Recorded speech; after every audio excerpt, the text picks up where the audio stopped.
Shalom, saudara-saudara yang terkasih. Apa kabar kita di hari ini? Tentu sungguh luar biasa berkat Tuhan membawa torang semua tetap sehat, tetap kuat, dan tetap diberkati oleh Tuhan. Mari bersama kita dalam kerendahan hati mau untuk senantiasa ada dalam hadiratnya Tuhan. Kita bersama-sama mengangkat pujian karya terbesar.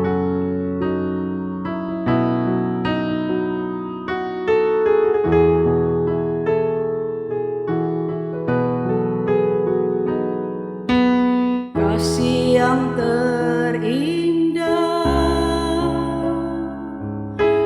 hati yang mulia, hanya ku temukan di dalam-Mu, Yesusku. Pujian dari hatiku selalu di setiap waktuku, tiada pernah berubah kasih-Ku. Karya terbesar dalam hidupku, pengorbananmu yang selamatkanku. Engkaulah harta yang tak ternilai, yang ku miliki dan ku hargai. Yesus, Engkau ku kagumi. Yesus, Engkau ku kagumi.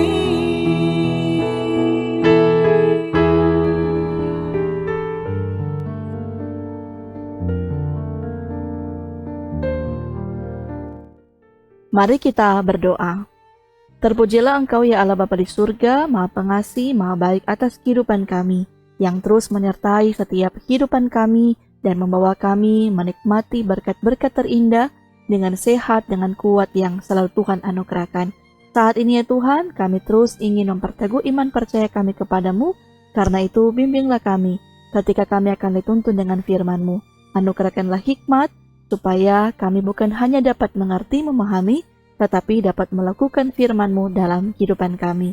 Maka ialah doa kami sambut firman-Mu, di dalam nama Tuhan Yesus kami berdoa. Amin. Mari kita membaca bagian firman Tuhan dalam 1 Korintus 1 ayat yang ke-13. Firman Tuhan berkata, adakah Kristus terbagi-bagi? Adakah Paulus disalibkan karena kamu? Atau adakah kamu dibaptis dalam nama Paulus? Tema perenungan kita di saat ini adalah Yesus Kristus dan karyanya sebagai pusat yang mempersatukan. Saudara-saudara yang terkasih di dalam Tuhan Yesus Kristus, di tengah kehidupan bergereja, kita sering diperhadapkan dengan perbedaan. Perbedaan pendapat, latar belakang, cara melayani, bahkan perbedaan selera dan kebiasaan. Perbedaan itu sebenarnya wajar, namun yang tidak wajar adalah ketika perbedaan berubah menjadi perpecahan. Firman Tuhan hari ini mengingatkan bahwa persatuan gereja hanya mungkin terjaga jika Yesus Kristus dan karyanya menjadi pusat hidup bergereja. Rasul Paulus menegur jemaat Korintus dengan 3 pertanyaan yang sangat tajam. Adakah Kristus terbagi-bagi? Adakah Paulus disalibkan karena kamu? Atau adakah kamu dibaptis dalam nama Paulus? Melalui pertanyaan ini, Paulus hendak menegaskan bahwa pusat iman Kristen bukanlah manusia, melainkan Yesus Kristus. Kristus tidak terbagi-bagi, ia satu, ia utuh dan sempurna. Karena itu, gereja sebagai tubuh Kristus juga tidak boleh terbagi. Paulus mengingatkan jemaat bahwa bukan manusia yang disalibkan untuk menyelamatkan mereka, tetapi Yesus Kristus. Salib Kristus adalah dasar keselamatan sekaligus dasar persatuan gereja.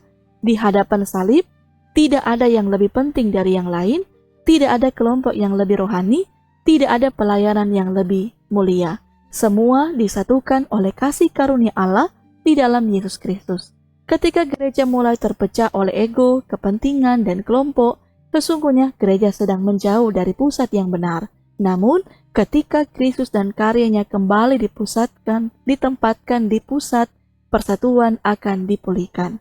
Maka dari itu saudara-saudara, firman Tuhan hari ini menyampaikan pesan yang sangat jelas bagi kehidupan kita semua, yaitu kita diingatkan bahwa Kristus harus tetap menjadi pusat hidup bergereja. Bukan figur, bukan jabatan, bukan kepentingan pribadi atau kelompok, tetapi Yesus Kristus yang disalibkan dan bangkit. Yang kemudian kita diingatkan, salib Kristus merendahkan ego dan meninggikan kasih. Di salib, kita belajar untuk melepaskan gengsi, mengampuni, dan saling menerima. Kita pun diingatkan bahwa gereja yang bersatu menjadi kesaksian bagi dunia. Ketika jemaat hidup dalam kasih dan persatuan, dunia melihat Kristus hadir di tengah-tengah gerejanya. Karena itu, saudara-saudara yang terkasih, mari kita bertanya pada diri kita sendiri, apakah Kristus sungguh menjadi pusat dalam sikap dan pelayanan kita, ataukah kita tanpa sadar sedang mengutamakan diri sendiri dan kelompok kita? Karena itu, mari firman Tuhan ini meneguhkan kita semua, Yesus Kristus dan karyanya adalah pusat yang mempersatukan gereja. Mari torang jaga persatuan dengan kerendahan hati, melayani dengan kasih, dan hidup sebagai satu tubuh di dalam Kristus. Tuhan memberkati kita semua. Amin. Mari kita berdoa.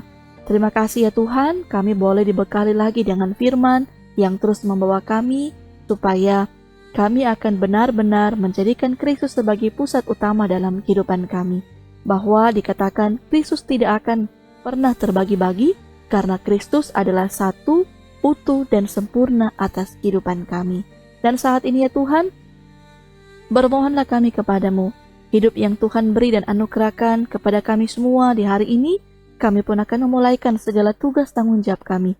Karena itu dengan kerendahan hati, kami pun memohon meminta, biarlah Tuhan memberkati kami semua, pribadi kami, keluarga kami, dalam peran dan tanggung jawab, baik sebagai suami, sebagai istri, sebagai orang tua dan anak-anak. Pakailah kami semua dengan berbagai profesi kami, mata pencarian kami, usaha kami, studi kami. Biarlah kekuatan, hikmat dari Tuhan membekali kami semua, supaya kami dapat bekerja dengan giat dan tekun, dan kami yakin Tuhanlah yang akan memampukan kami dan menganugerahkan berkat-berkat yang terindah. Kami juga terus bermohon untuk juga kehidupan saudara-saudara kami yang dalam keadaan sakit, yang dalam pergumulan masalah, Tuhan juga senantiasa memampukan mereka di tengah-tengah perjuangan hidup yang mereka harus lalui dan lewati. Biarlah lewat pertolongan Tuhan, lewat jamahan tangan Tuhan, mereka pun boleh melihat dan menyaksikan kasih dan kebaikan Tuhan yang sungguh luar biasa. Maka kami menyerahkan kehidupan kami di hari ini hanya ke dalam tangan kasih-Mu, maka kami yakin Tuhan akan menjauhkan kami dari segala berbahaya, cobaan, bahkan apapun. Maka ialah doa kami akan menyempurnakan dengan doa Bapa kami yang Kau sudah ajarkan. Bapa kami yang di sorga, dikuduskanlah nama-Mu.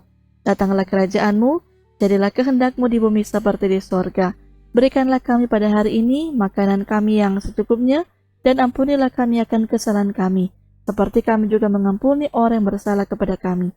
Dan janganlah membawa kami ke dalam pencobaan, tetapi lepaskanlah kami daripada yang jahat. Karena Engkau-lah yang punya kerajaan dan kuasa dan kemuliaan sampai selama-lamanya. Amin. Demikianlah Bapak Ibu Saudara-saudara untuk perenungan kita di saat ini. Tuhan memberkati kita sekalian.